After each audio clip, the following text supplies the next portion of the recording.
शिक्षा माध्यमिक उच्च विद्यालय परिसर में नुआखाई भेटघाट बरगढ़ जिला भेडेन ब्लॉक संहारा चिक्रा स्थित शिक्षा माध्यमिक उच्च विद्यालय परिसर में नुआखाई भेटघाट सह सड़क सुरक्षा सचेतनता शिविर कार्यक्रम अनुष्ठित हो जाइछि। चिचिंडा कॉलेज अध्यक्ष रामचंद्र साहू, चाषी नेता उत्तन भोई, बरगढ़ पीटी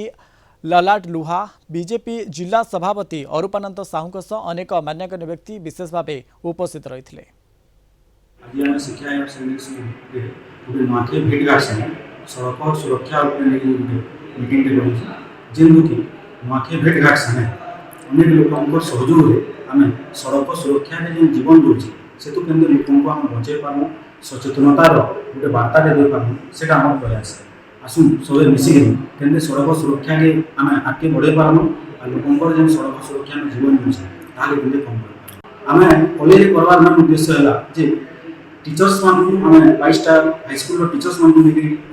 जेन टीचर्स मान आगामी पीढ़ी मान से सचेतन वार्ता दे पारे से आगामी पीढ़ी आगे से प्रयास आगे जाए छात्र छात्री मान भविष्य पीढ़िया से जदि सड़क सुरक्षा सचेतनता के ठीक से पालन करें आगामी टाइम के आम देश में सचेतनता बहुत मात्रा व्यापक।